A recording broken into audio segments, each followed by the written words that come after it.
problems we've been talking about over the last few days, and the problems with water in Joburg, the huge Samu strike in eThekwini, the taxi violence in Ekurhuleni, and of course, load shedding.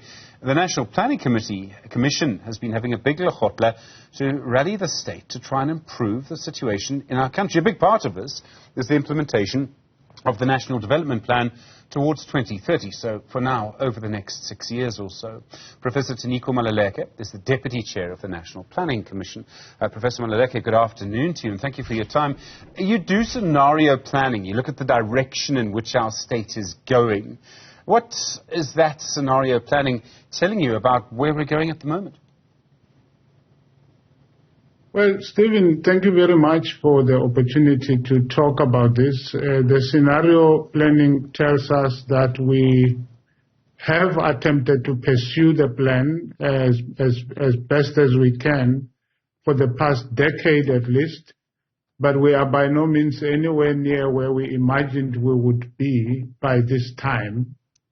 That said, we believe that if we can refocus, re-centralize the plan and make it central to all the planning across all spheres of government, and if the citizens can take ownership of it and rally behind it and own it so that it is their plan and not merely a government plan, the same goes for the private sector. We believe that we would have been further, and we could go further if we can get all those stakeholders behind the plan more forcefully than it has been the case until now. Professor, I don't want to be pessimistic or cynical, but it can seem maybe, and I know during the election we can feel more divided than we normally do. I think after COVID we're perhaps more divided than we were. Is it a little harder to get everyone pushing in the same direction than it used to be? I think it certainly is harder to do it 30 years later than it was in 1994. That's because we have faced some very serious challenges along the way.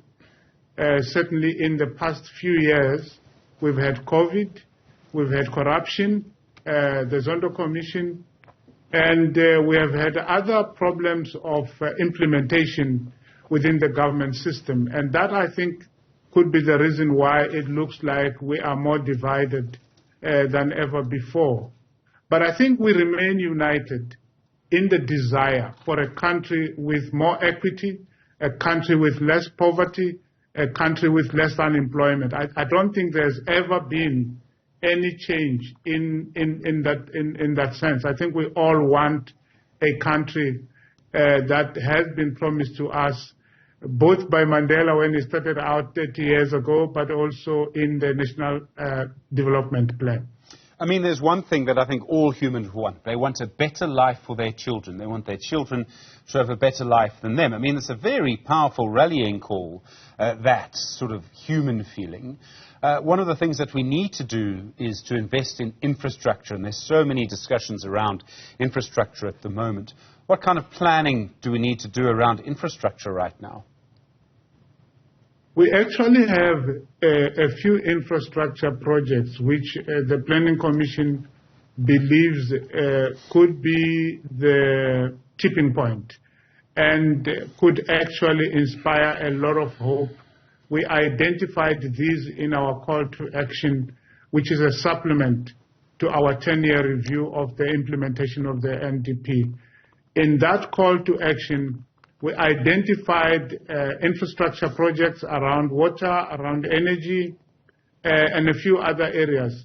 And we believe that these could be what begins to create hope as our infrastructure looks better and our citizens find more opportunities for jobs and more reason to believe that the future is not all doom and gloom. We first had a national development plan, and the idea really came in December 2012, was when it really gained momentum. And I remember the ANC conference in Mangaung that year. And we've had people who really are, in my view, South African patriots, spending time and effort and applying their brains to what we need to do to plan for the future. And unfortunately, Professor, one of the things we see is that you can make plans, but events happen. How important is it to try and almost insulate the plans from the events? To have plans that are robust enough that when things happen, the plans are still going to be implemented. So, for example, if I were looking ahead over the next 6 years now, there's a possibility of really big political change in the next 6 or 7 years. You want to have plans that survive political change. You want to have plans that, I mean, I hope this never happens if we have another COVID-19 or something like that. You want plans that survive that. How do we make sure plans survive those changes? Well, you know, whether you have a plan or not, events are going to happen. You're not going to be able to prevent a global economic meltdown alone as a country. You're not going to prevent COVID-19 alone as a country. I mean, we saw how international and how much international collaboration and cooperation was necessary to fight that pandemic. So things are going to happen to you, whether you have a plan or not. It is just that when and if you have a long-term plan, you are more able to respond, not merely to calamities that are unpredictable, but also to respond to changes along the path as you move towards whatever destination you have set for yourself as a country. But without a destination set for yourself as a country, you don't even realize how far you are. You don't even realize what the disruption is worth in terms of what it costs you.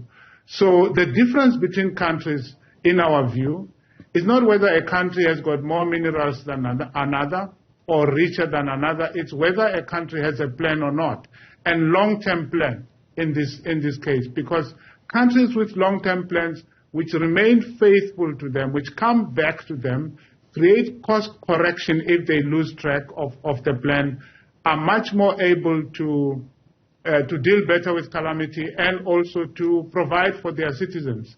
And so the National Development Plan should and must always be made central. And now that we're coming to 2030, the National Planning Commission is already thinking about a plan beyond 2030 because we do not foresee a situation, or we cannot really stomach a situation where we have a planless future, where we jump from one short-term plan to the next, depending on who is in power. I don't think that situation would be good for the country. Professor Maluleke, many people tell me that they feel despondent. They feel almost that they're giving up hope for the country. And I mean, there are lots of reasons why this is. Violent crime is rising. Look at what's happening with the taxi strike in Ekurhuleni, water problems, load shedding. We keep being told it'll be fixed and it isn't. I mean, I think also, particularly for younger people who can't get a job, I wonder if one of the most crucial things the National Planning Committee can do is to help give people hope for the future. Is that something that you think the National Planning Commission might be able to do, to make sure, to provide people with the idea in their hearts that actually tomorrow will be better than today? Yeah, it's certainly one of our aims. You remind me of the words of a song of Bob Marley. You know, some people have hopes and dreams. Some people have ways and means. The Planning Commission would like to do both, to offer people hopes and dreams for a better future, but more importantly, ways and means to access that better future. That is what the National Development Plan was all about. It was intended to provide tangible ways in which we could overcome some of the problems that we face as a nation. I'm talking about problems around energy, around job creation, around poverty, around the social platforms, so that if we can together set targets to deal with this, then we offer people not merely hope in a airy-fairy manner, and not only dreams which have no substance, but we are able together to build a country where young people can access their dreams and be able to make a contribution to the country. That's what the Planning Commission would like to do, more than just give hope, but also provide ways and means for young people to fulfill the hopes that they have for themselves as individuals, but ultimately for the country. Professor Tinyiko Maluleke, thank you, Deputy Chair of the National Planning Commission. Good to talk to you. Really appreciate the time.